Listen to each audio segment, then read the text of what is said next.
Hi guys, welcome back to Form 6, Term 3, Chapter 24.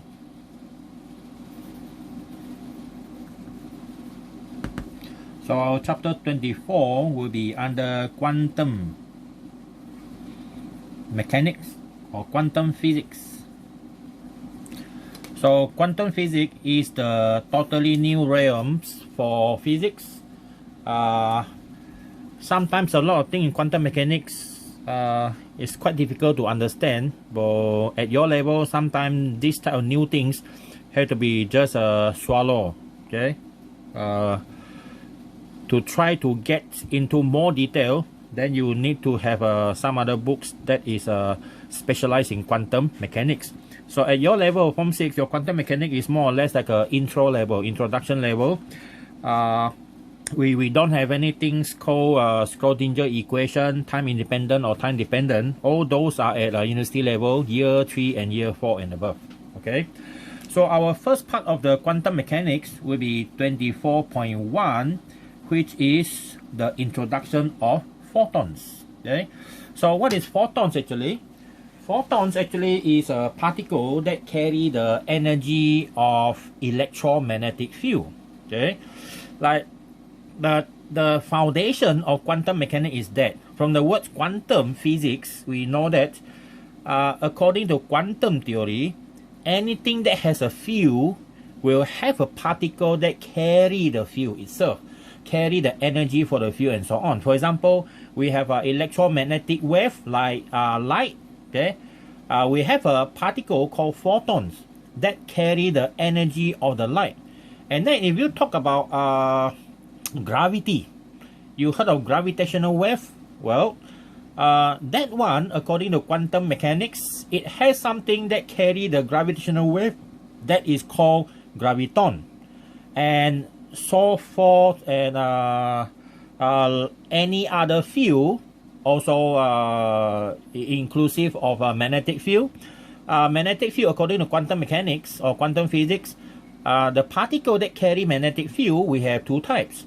Is the north magnetic monopole and also the south magnetic monopole, and some other like forces, for example strong nuclear force, weak nuclear force, all have their own particle that carry that field, okay, that interact with the particle involved and provide that force. Okay, so photons, we start with photon because that is the first one discovered. Not to say discovered, the theory that come up with by Einstein and also Max Planck. Okay, Max Planck. Photon, to understand photon, then we have to start with experiment, which is called photoelectric. Okay, photoelectric experiment.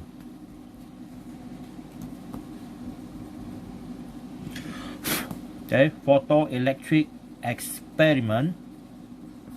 That is an experiment done, proposed by Planck and also Einstein, and then it was actually done by someone else, and the explanation was by Einstein and Planck, and from there they proposed something new. Okay, but surprisingly, something that is funny enough is Einstein is the one who actually started something like quantum mechanics, but finally he don't believe in quantum mechanics. Okay, so of course the contribution of Einstein is not just here. This is just a starting point. The contribution of Einstein actually more important is in the relativity theory, 1905 special relativity theory, and also 1915 general relativity theory, that changed the way we look at our universe. All right, okay, we start with the simple one, photoelectric experiment.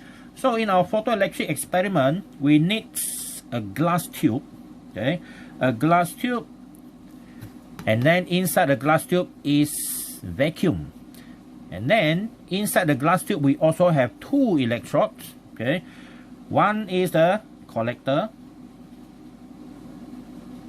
another one is the emitter. Okay, emitter. These are both metal. Okay, both metal, and they are connected outside through electrodes and so on. And then we have this power supply. Okay, this power supply which is used actually to find out the relationship between the light intensity and also the current flow, and of course the voltage across them. So we have this microammeter, because the current involved here is extremely small. And then we have a power supply that can be changed. Okay, a power supply that can be changed. So here at the moment is positive. Okay, this is our first one, is positive. So we assume this power supply is variable. So we call this one variable DC power supply. And then we have a voltmeter. The purpose of the voltmeter is to measure the voltage across the two electrode, collector and also emitter. So this is our voltmeter, and this one I'll label them in red. This one is the emitter, and this one is the collector. It sounds like the one that is in transistor. So this one is the collector. Okay, so this one is the cathode, and this one is the anode. Okay, but in quantum mechanics we normally refer them as emitter and collector. So this is our microammeter, voltmeter. So this one no need to label, but inside here is everything vacuum. Okay, vacuum, and this is a glass vessel. Okay, so that is simply the setup of our photoelectric experiment.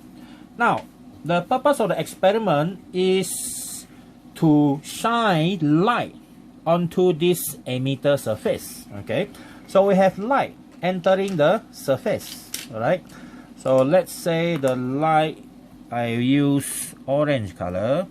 So we know that light hit the surface. Okay, so when the light hit the surface here, it was found out that there are two outcomes. Okay, there are two outcomes from this experiment.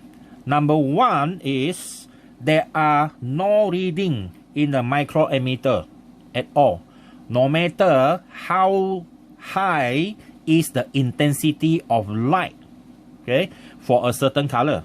And then for other wavelength of light, once you strike or hit the light on the emitter, the microammeter will immediately give some readings, no matter how low is the intensity of the light used. Okay, so this explanation the result like that cannot be explained by using a wave theory.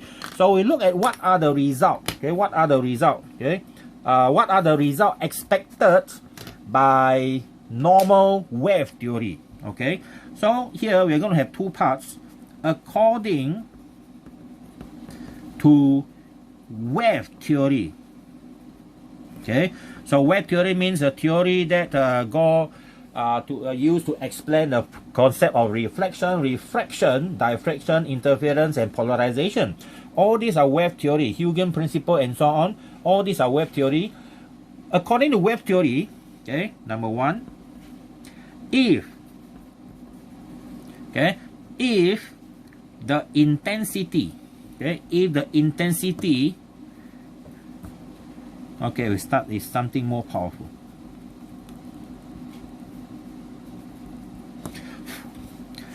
Regardless of the wavelength of the light used. Okay, so that is our light source. Okay, light source. So regardless of the wavelength of the light source, that means no matter what color of light you use, okay, regardless of the wavelength of the light source, if the intensity is low, okay,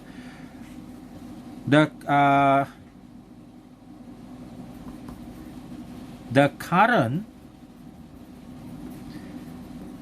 will be produced. Okay, the current will be produced in the circuit. Okay,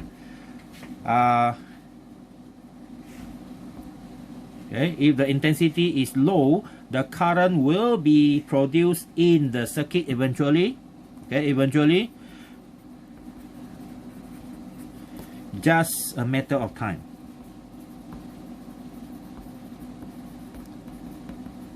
Okay, just a matter of time. It means that if, okay, so we have this something that with a lot of if here. So if intensity is high, okay, if intensity is high, I think we have already mentioned here, right? Regardless of the wavelength of the light source, if the intensity is low, the current will if the intensity is high, the current, okay, will be produced almost instantly. Okay, almost instantly. And if intensity is low, it will take some time. Okay, it will take some time for the current to be produced. Okay, to be produced. So that one is based on the concept of current. Now we know that, okay, but current is the flow, okay, the rate of flow of electrons. Okay, the rate of flow of electron in this circuit. Because this one is vacuum, so there is definitely no ions, positive ion, negative ions produced. So it is purely based on electron. So that's why we use a vacuum to get rid of that what we call ambiguity. So that means we only have electron, and another purpose is so the electron will not block by the air molecule, so that you can observe the current. But current is the rate of flow of electron. Thus, again, if the intensity of light use is high, the electron, here I use short form, the electrons will be ejected from the surface of emitter almost immediately or instantly. Okay, immediately. Okay, immediately, without delay. Okay, without delay. But if the intensity of light use is low, the electrons will take some time to accumulate, okay, to accumulate enough energy to be ejected from the emitter. So that means there is a time lag. Okay, there is a time lag involved. So that means if the light intensity you use to shine on the surface of the emitter, if the intensity is very, very low, regardless of frequency, whatever color you want to use, if the intensity is very low, so what happens is the electron initially will not have enough energy to eject itself from the surface and reach the collector. It does not have another energy. But according to wave theory, the electron can actually accumulate the energy slowly until it have enough kinetic energy. It can actually eject itself out of the surface and finally reach collector. Well, that is actually the idea of the wave mechanic or the wave theory. That is one of the very what we call that at first it's a very confirming theory. That is what they expect. Okay, but okay, in the experiment, the result was actually surprising. Okay, it's very surprising. For example, when they use an ultraviolet light or ultraviolet electromagnetic wave, which our eyes cannot see, shine on a metal, the ultraviolet light intensity is so low that, according to the calculation in the wave theory, it will take like minutes before the electron can get itself ejected out of the emitter. Minutes. But the problem is, when they shine the UV light on a certain metal, electrons are almost instantly coming out. It don't need any time. Okay, it don't need any time, instantly. So that means no time lagging. And then, oppositely, under the new theory, quantum mechanics, okay, the observation, sorry, not quantum mechanics, observation, show that sometimes, for example, copper surface, okay, copper surface, you are using visible light to shine on the copper surface. No matter how high is the intensity of the light you use, there will be no current produced, because you just cannot eject electron from the copper surface using visible light. See not? So that means no matter how high is the intensity of the light you use for a low frequency, it is just simply not enough to eject electron from the copper surface. Alright, so it's something like that that actually give headache for the wave theories. Okay, people that believe in the wave theory, okay, they are so proud because the wave theory have been used for hundreds of years in explaining a lot of optical phenomena, but not this one. Okay, so someone suggested that that theory is actually not suitable. Okay, not suitable in explaining the result obtained from this experiment. All right, so we look at the result. Okay, the result, number one, okay, number one is this: no lagging of time for electrons to be ejected, okay, to be ejected even, okay, even at very low intensity, okay, intensity of light, okay, of light at a certain frequency use. Okay, for example, copper, if you use ultraviolet, okay, if you use ultraviolet, immediately electron will be ejected. No time lagging. You don't have to wait. Okay, it's just simply like instant. And then for some other material like certain metal, if you shine using blue color light, they will immediately eject electrons. But for example, copper, if you use red color light, definitely wait until the end of the world. Also, copper will never eject any electron out of the surface. So see, that is the result which they cannot explain using the wave theory. Okay, and then number two, it seems like, okay, it seems like, okay, the intensity, okay, the intensity of light use does not, okay, does not affect the energy of the electrons. Okay, it does not affect the energy of the electron. So our normal common sense told us that if you have a light with very high intensity, it should supply more energy to the electron. But in reality, the results show the otherwise.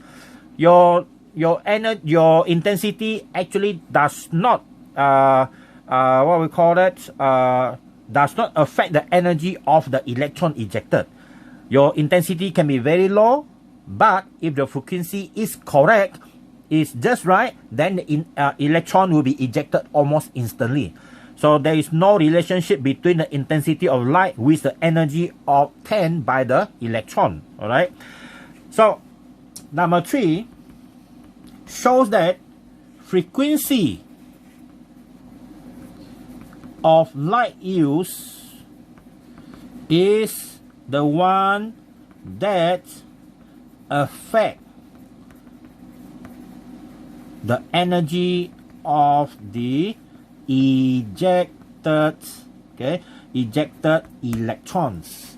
This is the most important one. Okay, this is the most important one. All right. But when we say intensity does not affect the energy of the electrons, but it affects something else. Okay, it affects something else. For example, if the light color you use can eject electron, then if you increase the intensity of the electron, you are simply increasing the current. Increased current does not mean you increase the energy of electron. Increased current means you are simply increase the number of electron per unit time. That means when you use higher intensity of light at a certain frequency, you are actually producing more electron to come out, but the energy does not increase. You are producing more electron, that's it, but each of the electron still have the same energy like before at low intensity, but they're still ejecting. Okay, they're still ejecting the electron. So it seems like there is something lagging inside our wave theory that cannot be used to explain the result from this photoelectric experiment. Okay, so now someone suggested that a new theory is needed. So Einstein and Max Planck suggested the concept of photons. Okay, the concept of photon. So we look at the idea of photons. Okay, the idea of photons, B.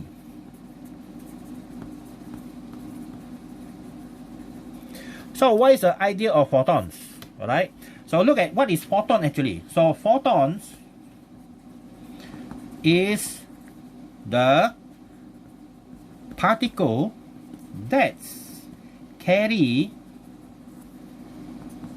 the photons are the particle that carry the energy of electromagnetic wave.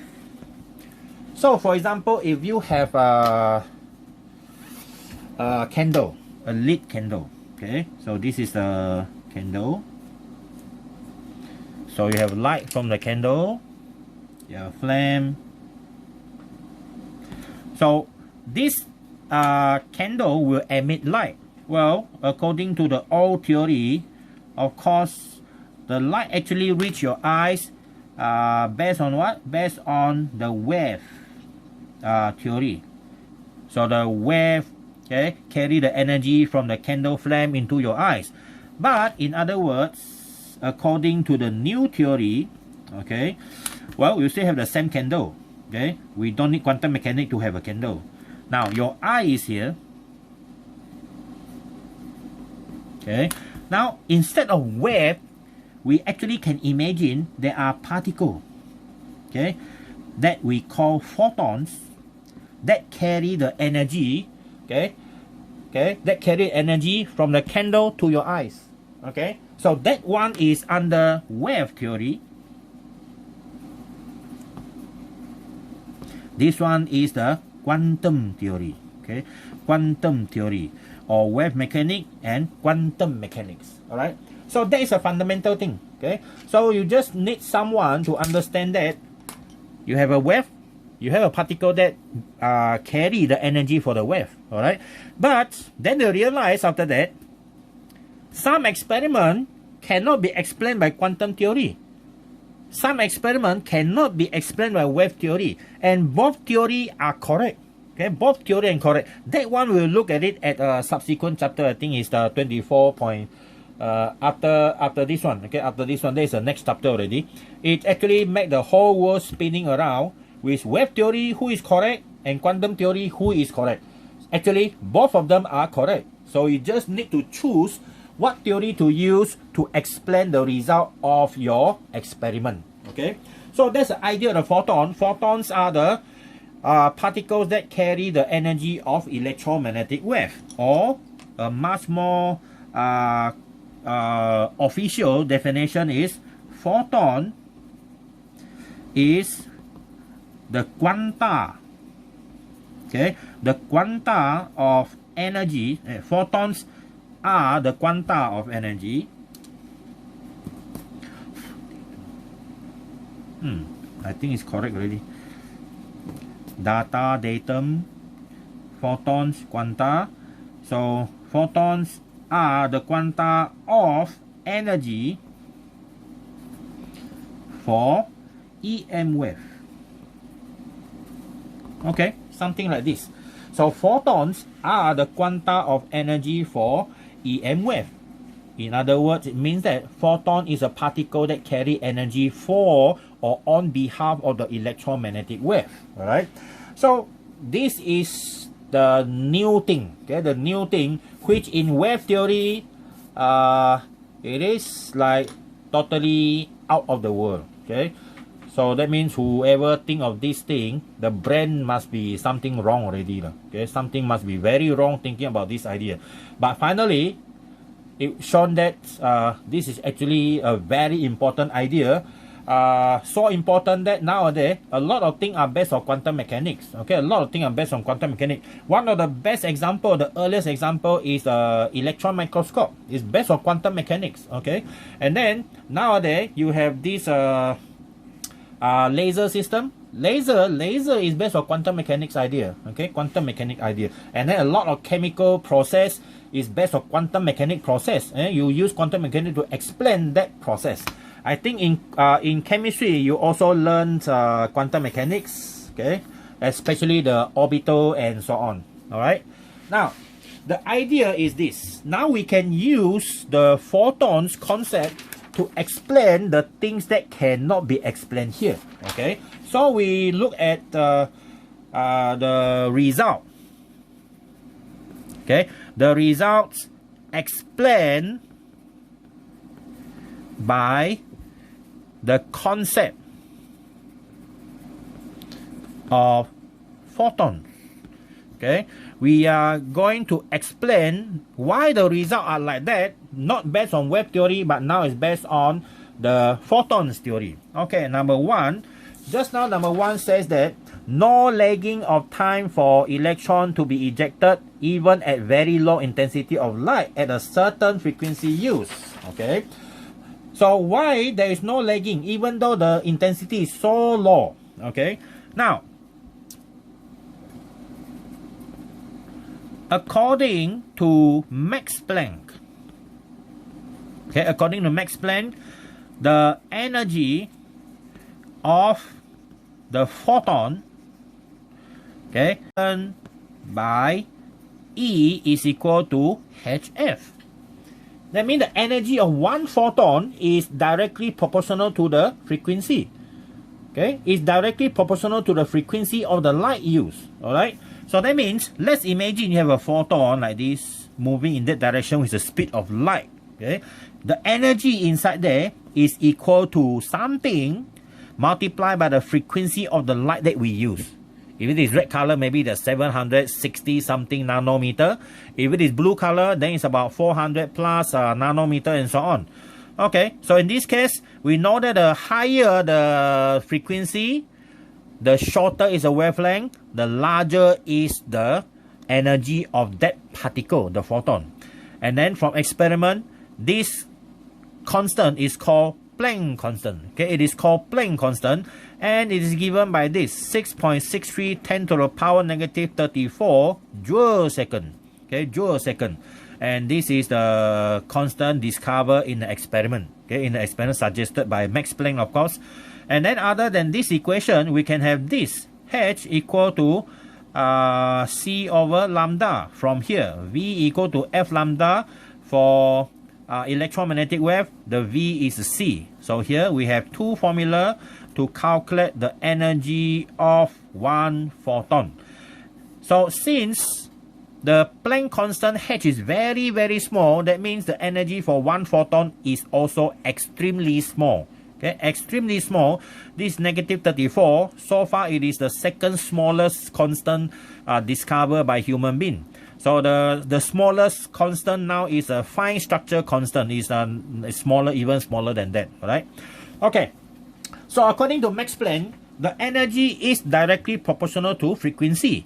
Now, if the light you use is at the correct frequency, okay. Now you have to imagine that if this is the atomic structure for the metal, this is the emitter. Okay, this is the emitter. Now, when light, okay, hit the surface of the emitter, you assume it comes in the form of photons, and then all these electrons are actually lingering around. Okay, these are free electrons. It must be conductor in this case. Okay, so if let's say one of the photon strike the electron, this photon have kinetic energy, or with the energy of Hf, all this energy will be transferred to the electron. Okay, now if the energy of the photon, okay, is enough for the electron to do work to go against, okay, to go against the attractive force in the surrounding, then the electron will have enough kinetic energy to leave the surface. We call that one a successful ejection. All right. So this energy, if it is larger than this, then the electron is able to come to the surface, okay, and possibly ejected away. Okay. So that means no matter how low is the intensity, maybe just 10 photon only coming from a light source. If 10 photon only come from a light source, your light source can be assumed like not existing to our eyes. But this photon is still having enough energy to eject electron and come to the surface and fly away. And since the other side is a collector, which is positive, so the electron will be definitely accelerating towards that direction. Okay, and finally it completed the circuit, and that is where the current comes from. See or not? So that is one way in explaining the idea why at low intensity. So what happened at high intensity? Okay, this one is at low intensity. Okay, at low intensity. At high intensity, what is happening when you are at high intensity? At high intensity means you're going to have a lot of photon coming. Okay, a lot of photon coming. Each of them may be ejecting one electron. Okay, they eject one electron, so this electron all doing work coming from the surface, coming to the surface, and finally they get their kinetic energy, okay, and fly away and reach a collector and form the current. So now, instead of one electron, now we got 3 electrons. So that means higher intensity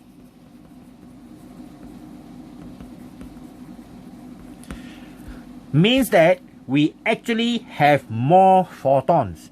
Higher intensity, more photon. Lower intensity, less photon. So when you are at higher intensity, you are having more photons to strike more electron and eject more electron, forming more electron reaching the collector per unit time. That means you are increasing the current.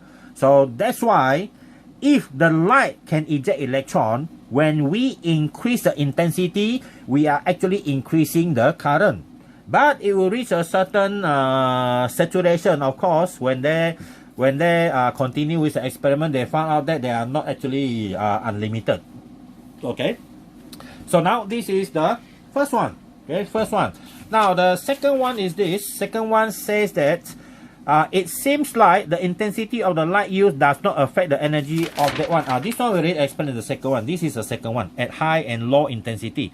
This is number 2. And then what happens if our energy is less than the work done needed by the electron to go to the surface? Well, if your energy is less than the work done, definitely your energy is not enough, okay, not enough to cover the expenses or the work done by the electron to reach the surface. So the electron will stay inside the metal. No matter how many how many photons strike the electron, because they simply does not have enough energy to do the work. It can be here, if the E for each of them are less than W, so all the electrons will stay inside. So you can increase the intensity until they are so high, but current is still zero. Okay, current is still zero. Okay, that is number 2.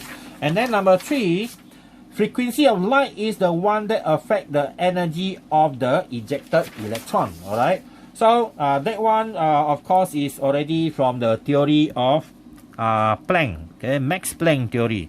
So from experiment, it's discovered that the energy of a photon is actually directly proportional to this, and then is equal to hf, simply because the person who suggested this one is Planck and Einstein, but Einstein do more normally in explaining the theory. So we have this is the formula. So the higher the frequency, the higher the energy of the photon. So that means the photon of gamma ray is definitely more, the energy of the photon for gamma definitely is much more energy compared to the photon of microwave.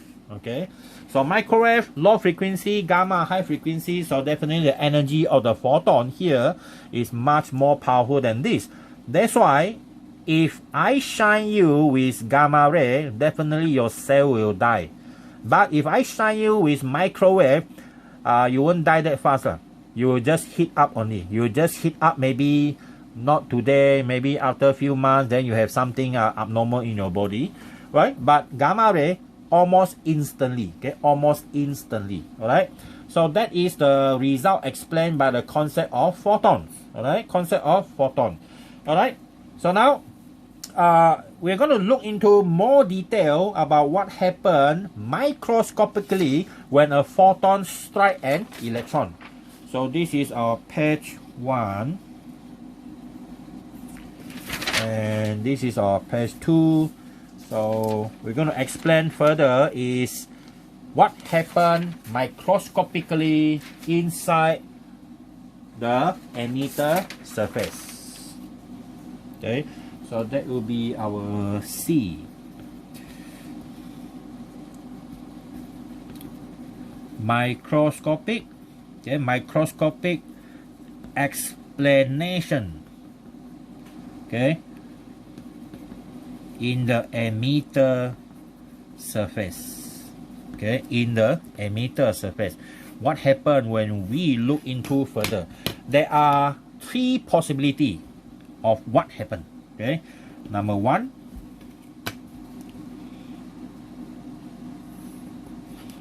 okay, number 2, and number 3. All the metal are the same. Okay, these are the atom.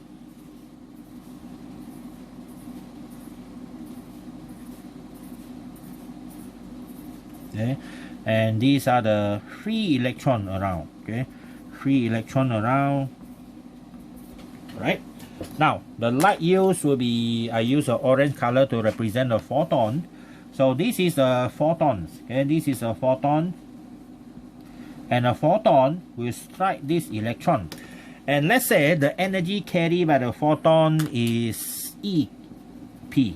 Okay, EP, photon, and then the work done needed by the electron, okay, the work done needed by the electron to go to the surface, let's say is W, averagely W, because electron can be very near the surface and very far the surface, so we take the average value.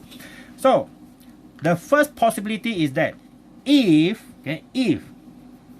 your EP is less than W, so nothing will happen. The energy of the photon will be absorbed by the electron. That electron will be dingling around and finally lost the energy as heat into the metal. So that is what happens is number 1. So if EP is less than W, electron will not be ejected. So your micrometer will show 0 reading. Okay, 0 reading. But the second possibility is this. The photon that carry energy EP strike an electron that need to do a work W to reach the surface. Now, let's assume, okay, if our EP is equal to W, what happens? That means the electron will have energy to reach the surface. It will reach here, but by the time they reach the surface, all the energy are gone. The kinetic energy is 0. So finally what happens is the electron can reach the surface, but finally it gets attracted back into the metal by the nucleus of all the surrounding atom. Alright, so that is what happened. So electron can reach the surface, but later will be pulled back. Okay, will be pulled back into the metal again. Okay, into the metal. So again the same thing, no current here. So this one micrometer shows 0 current. Okay, so that is a second possibility. The third possibility is the one that we want actually. So now let's assume again a photon strike the electron. Okay, it strike the electron, and then let's assume also energy is this much and the work done needed to reach the surface is W. Now let's assume if our EP is much larger than W. So that means when the electron reaches the surface, it will still have some extra kinetic energy, EK. Okay? It will still have some extra kinetic energy, EK, for the electron to escape from the surface, away from all those atoms, trying to pull it back actually. So when it has more than when it has a certain amount of kinetic energy, these electrons are able to get itself away from the surface and to reach the collector and finally complete the circuit. That is what happened. When you complete a circuit, current is there. Okay, so if this one larger than that, electron can reach the surface and still have some kinetic energy to reach the collector. Okay, to reach the collector. So once it reaches the collector, this one is no more 0. It will show you some current reading. Okay, maybe small, but that's a proof of reading in the current. Okay, so that is the scenario that is happening. That is going to happen. All these are possible to happen. They are all there. Okay, so if the energy is just enough, the wavelength that we call is here. If the energy is just enough for the electron to reach the surface, the wavelength is what we call the threshold value. The frequency is called the threshold value. Okay, so now we're going to look at two important words here. Okay, two important words.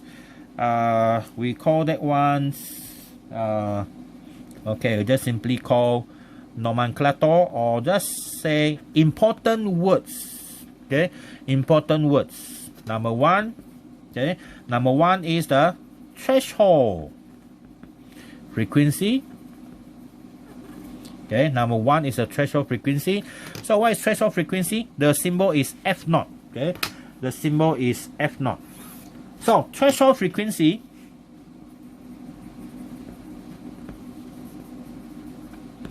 F0 is the minimum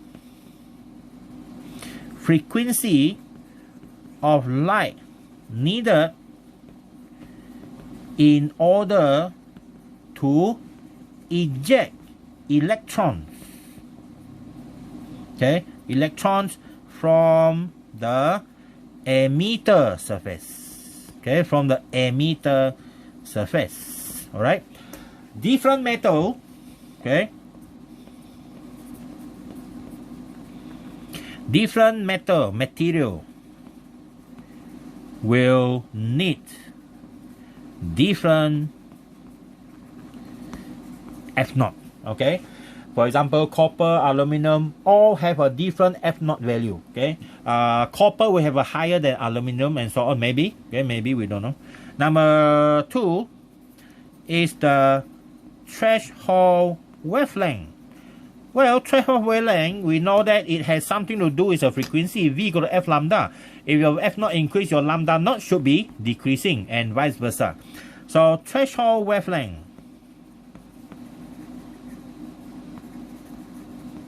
lambda naught is the maximum. Okay, is the maximum wavelength which can still eject electrons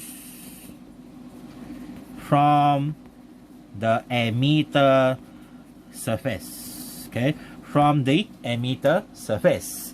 So same like frequency F0, the different material will have a different wavelength. So sometimes we use a threshold frequency to explain things, sometimes we use a threshold wavelength to explain things, but they are actually the same thing. Okay, the same thing. They are related based on this. Okay, the relationship between them is C is equal to F0 lambda naught. Okay, so if you know one of them, you can calculate another one based on C over lambda naught or C over F0, depending on which one you need to find out. Okay, so those are the important words used. Okay, now we're going to look at the equation. We call that one Einstein photoelectric equation. Okay, Einstein photoelectric equation, E. Einstein photoelectric equation. Okay, we already know all the symbol used. Okay, except from now on, kinetic energy, we are not going to use EK. That one more on mechanics in term 1. Now our kinetic energy, we're going to use K only. K stands for kinetic energy. Okay, now we look at the same thing here. Okay, but we're going to go into more detail now.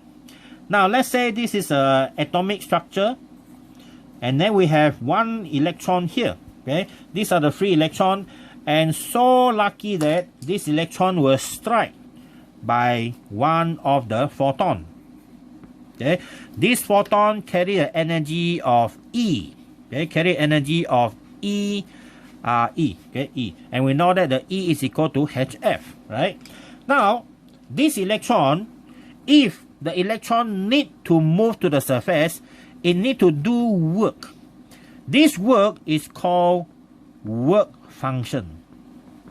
Okay, work function. So work function is the work done needed by electron to reach the surface. Okay, to reach the surface. But the work function that we are using here are average work function. Okay, they are just average work function. Okay, now imagine again, assume this energy of the photon is larger than W. So we have to assume that the E is larger than W, so that the electron, by the time it reaches the surface, will still have a certain amount of kinetic energy. Okay, you still have a certain amount of kinetic energy here. So this is a kinetic energy. So now we're going to use symbol K now. So according to Einstein, or actually the law of conservation of energy, okay, from the law of conservation of energy, okay, of energy, the kinetic energy, okay, the kinetic energy of our ejected photon, okay, is equal to the energy of the photon. Okay, this is ejected electron, sorry, not photon, is equal to the energy of the photon minus the work function. Okay, minus the work function. But we also know that E equal to HF. So HF minus W. So this famous equation under photoelectric experiment is called Einstein photoelectric equation. Okay, so the kinetic energy of the electrons, of the ejected electron, is equal to the energy of the photon, which is equal to HF minus the work done needed by the electron to go to the surface. Alright, so this electron is now called photoelectron. Just like filament eject electron based on heating process, we call that one thermoelectron, and this one is because of the light, so this one we call photoelectron. Okay, so if you have a, you can use qi gong to produce electron out of the metal surface, so that one will be called qi electron. Okay, if we have lah. All right, so that is the Einstein photoelectric equation. And now there is something that is something like not average value we're talking about here. So what we want to talk about now further in more detail is this. You look at this kinetic energy that is belong to this electron. As I said just now, this electron, some of them can be very near, some of them can be very deep inside the metal, some will be in between. So that means the work function will be all different. There will be different work function. So that means if the photon hit something, hit a photoelectron that is very near the surface, so the kinetic energy will be very high because the work function is low. And then our photon, which have the same energy, strike another electron that is very deep inside the metal, the work function is huge, so that means giving a small amount of kinetic energy. So that means when there is a lot, okay, when there is a lot of electron involved, okay, when there is a population of electron, of photoelectron. Now we are talking about the word photoelectron. When there is a population of photoelectron involved, we don't normally just simply use K. We use the concept of maximum, okay, maximum kinetic energy. All right, so that means our equation is going to change to K max is equal to HF minus W. So that is a maximum kinetic energy. Why we use a maximum kinetic energy? Because we cannot entertain all the electron one by one. Okay, we have to choose the most energetic electron. Okay, this one is for the most energetic electron, the most powerful one. All right, so from here then we can use it to find some other value. For example, from now onwards, from this one you can actually plot a graph of K max against frequency. From the gradient of the graph you can find the Planck constant, and then from the intercept of the graph you can get this. Well, according to theory, now we go according to theory. So this is number page 3. Now, theoretically, this is our page 4. Theoretically, if we plot, okay, if we plot K max against frequency, we get this. Okay, this is a graph that we get. Okay, this is the K maximum, this is our frequency. So the graph that we're going to get is something that looks like this. A graph that is like that. Okay, so of course here we don't have negative energy, right? So we extrapolate. The graph actually start from stop here. Okay, so we extrapolate this one down. Okay, so this one is extrapolated. So extrapolate the graph so that we can get the value that we want. So this frequency, you see, is the minimum frequency needed so that the electron can be ejected. So this one is the F naught. This value is the F naught. And then from the gradient, we can find H value. See here? The gradient represent the H value, and then this one, the negatives, the C value, this one is the W. Okay, W, of course it is negative W. Okay, so from that equation it seems like, wow, so easy to find the H and the W. Okay, and also the F naught. Well, the problem is determining the frequency of the light is very easy. No problem. We got frequency meter for light. For sound also have, for light also have.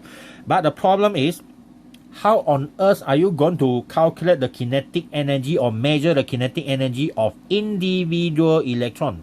Okay, so that is like impossible because of two things. Number one, the kinetic energy or the velocity of the electron is very high. Okay, that is number one. Well, we can say we can even measure the speed of light. Why can't we measure the speed of electron? Well, okay, you win. You can measure the speed of the velocity of electron, let's say. But the problem is, you can't even see electron. How are you going to measure electron? So see, that's our problem. We can't even see electron. So it's impossible to do the job by using physical measurement directly. So we use indirect measurement. So we are going to look at the same experiment, okay, the same experiment which involves the photoelectric effect. Now, the only difference compared to this one is we're going to reverse this power supply. Okay, we're going to reverse the power supply and see what do we have. So, our reverse, okay, power supply for, okay, reverse power supply for photoelectric experiment. Okay, for our photoelectric experiment. So in other words, we are supplying, okay, supplying a reverse voltage or stopping voltage. So now our experiment, we still based on the same photocell, the same glass vessel with the same emitter with the same collector, and then same electrode.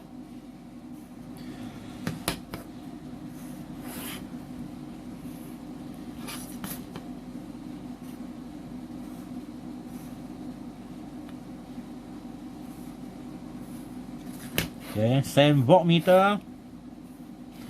This is our voltmeter. This is our micro emitter, and now our power supply is reversed. Okay, we can also change the value. We call this one, this is a variable, okay, DC supply. Our micrometer, voltmeter, and now vacuum, glass vessel, and emitter. This is the emitter, this is our collector. Okay, now first we adjust the what we call that, we adjust the power supply to be 0. Okay, starting from 0. So that means nothing is used to reject the incoming electron. Okay, nothing is used to reject the incoming electron. So what happened is, okay, initially, so these are the procedure. Okay, procedures in doing the experiment, and see what happened next. So the procedure in doing the experiment is, number one, the DC supply is at 0 volt. Okay, it's at 0 volt. Okay, so that means what happened if it is at 0 volt? Some of the electron might have enough energy to reach the collector. Okay, so some of the photoelectron, oh, I forgot to draw the light. This one definitely no electron coming out. Okay, light. Okay, this is the light, photon. Okay, the photons. So some of the photoelectrons will have enough kinetic energy, okay, kinetic energy to reach the collector by themselves. Okay, by themselves. So once they're ejected from the metal surface, based on this one here, so this kinetic energy K is large enough for them to finally reach the collector. Okay, reach the collector. Now, why we have some that is still enough? Because when we talk about ejecting electrons, okay, from ejecting electron, this is the kinetic energy. This is a kinetic, so the number, this is a kinetic energy here. What do you call that? This is a value of the kinetic energy from 0 to very high and so on. And here is the number of photoelectron with a kinetic energy K. So normally our distribution of the kinetic energy is more or less like that. Okay, should be a normal distribution. Okay, like that. But of course it won't go to maximum, go to any unlimited value. So see that there is a distribution of electron that have a certain amount of energy. So the most number will have this energy here. Okay, most number will have this energy here. So that means all the electron will have a different energy distribution. So if we have that distribution energy, so that means some will have low energy, some will have high energy. So by the time, okay, by the time all these reach the collector, some can reach, some cannot reach. Okay, some can reach, some cannot reach. So for those that cannot reach, they will finally get attracted back into the emitter. Okay, they will get back into the emitter. Now, how about those that can reach here? Those that can reach, some of the energy are just enough for them to touch the collector. That's it. Okay, but some can still collide with the collector. That means those are the ones with a very high kinetic energy. Alright, so now we are going to eliminate all the electron. We don't want any electron to reach here, or maybe they just simply touch enough to reach there but not enough to complete the circuit. So this is what we're going to do. Number 2, DC supply is increased. Okay, so now when you increase the DC supply, what happens is here collector become more and more negative. Okay, collector becomes more and more negative. Okay, more and more negative. So that means less and less photoelectron. Okay, less and less photoelectron are able to reach the collector per unit time. So if there are less and less photoelectron reach the collector, that means your micrometer microammeter reading is decreasing. Okay, it's going to decrease. It's decreasing. So that means when you increase the reverse voltage here, your electron, those electrons that are able to reach here are getting less in number. So because of that, your current is reducing. We're going to increase the voltage until the current reach 0. Okay, until the current reach 0. Okay, so the DC supply is increased until, okay, until the current in microammeter is 0. Okay, now we record, okay, record the voltmeter reading.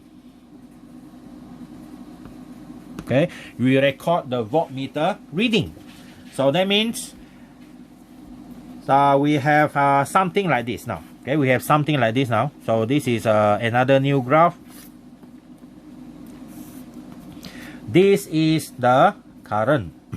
This is the voltage we use, the reverse voltage we use. Okay, so initially, okay, when the voltage is very positive, okay, the voltage is very positive, we have this current actually constant, and then it's going to drop. Okay, it's going to drop and finally become 0 here. That is a voltage that we want. We call this one Vs. Okay, we call this one Vs, and the current here is called ISAT. This is saturation current. So that means for the initial experiment, the first one before we come to reverse voltage, if you increase the voltage, your current will definitely increase. Okay, so when you increase your voltage here, this one is going to increase, okay, starting from certain value increase, if they can eject electron, increase, but finally it reaches a certain saturated value. It cannot increase further because the number of photon is limited, okay, is limited. To increase the current, what you need to do is by increasing the intensity, because when you increase the intensity, your number of photon increase. The more photon you have, the more electron can be ejected. So more electron per unit time, the larger the current. Okay, so that is what happened here.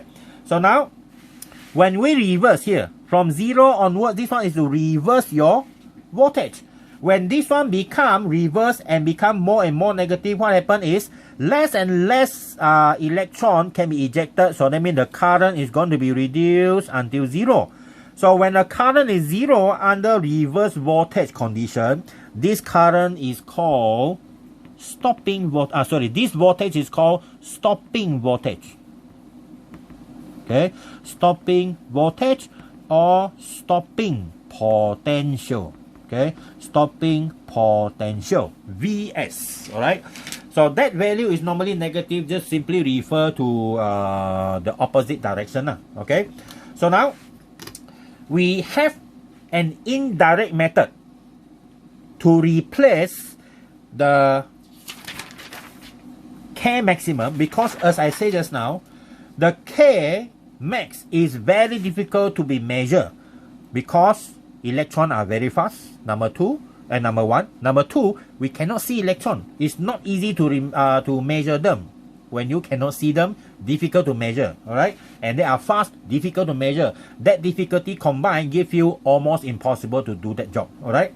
Now, instead of plotting K max against F, now we have some other idea, okay? So, how come the electron actually stop moving? Because the reason is this. If we look at the glass vessel one more time, okay? This is our emitter, and this one here is our collector, C, and this one is emitter. Now, because this one is now negative, this one positive, because we already reverse the voltage, you are actually producing a reverse voltage. You see, your voltage is now in this direction. Okay, sorry, not voltage, electric field. Your electric field now is in this direction, from the positive to the negative. This is our E, electric field. If you have a negative charge inside a negative in a direction like that, this electron already moving in this direction. So that means this electron here going to experience, okay, this electron is going to experience deceleration or negative acceleration, okay, deceleration, and finally stop, okay, and finally stop, because electron normally move in the opposite direction or accelerate in the opposite direction to the electric field. If you put a proton here, definitely become faster, but you put the electric field in that direction, electron don't move in the same direction. Electric field supposed to be opposite. So since your electron already moving in that direction, it's going to slow down, decelerate, stop, and finally reverse back. So only the most powerful or most energetic electron can reach here. So for those that, for the last moment that reach here, we call those most energetic electron. Okay, the last one. Okay, the last one. So now we come to our next page, page number 5. Okay, page number 5. Okay, for those, we continue with the previous page 4. For those most energetic photoelectrons, okay, photoelectrons, for those most energetic photoelectron, they will come near to the collector but not completing the circuit. So conclusion is microammeter gives you 0 reading. So by the time we reach that, why the electron totally stop? Because the work done. The reason is the electric field. Okay, the reason is the electric field between the emitter and collector. Okay, the electric field between the emitter and collector is the one that decelerate and stop the photoelectrons. Okay, that are the one that decelerate and stop the photoelectron. So that means what happened to the kinetic energy? The kinetic energy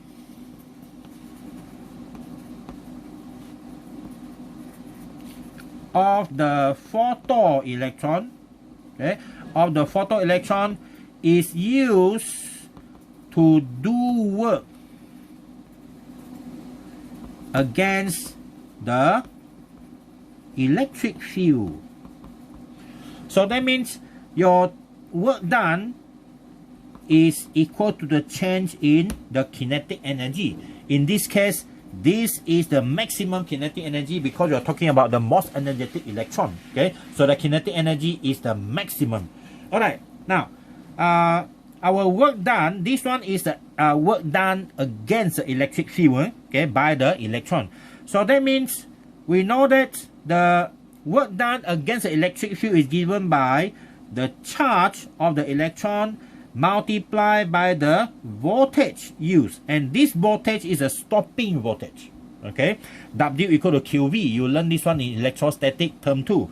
And then our kinetic energy is equal to half mb squared, and this one is the V max squared. So you can either replace the K maximum with this or with this, depends on what you are measuring. But of course, measuring this one is ridiculous. It's quite difficult because maximum kinetic, maximum velocity of the electron, even though we know m, but this one is very difficult to measure. So mostly these are indirect measurement, but this one we can measure directly. Stopping voltage is not a problem, already measured, can be easily measured, it's only a few volt problem. Okay, so now from Einstein photoelectric equation, we have this K max equal to HF minus W. That means we can have this replaced by QVS is equal to HF minus W. Okay, so we can move this one over here. It becomes Vs is equal to H over Q F minus W over Q. So this is another equation that can be used to be plotted so that we can get the H and the W. So now this is what we can do. You plot a graph of Vs because this one is very difficult. How very easy. How do we measure this Vs? When you change the frequency, of course the energy of the photon will change. Different photons, different frequency, different energy, you need a different stopping voltage to stop the most energetic electrons. So this is the graph that you're going to get. So here we extrapolate that value. So what are the value that we get here? This is again still F0, same like before, but now this one is W over Q is negative, and then of course we can get the gradient. Okay, so our gradient is equal to H over Q. So from here we can get the value that we need, our H and our work function for that particular metal or the material. Okay, so those are the first part. Okay, those are the first part. This is the story about the photon. All right. Okay, so we stop here for this chapter photon.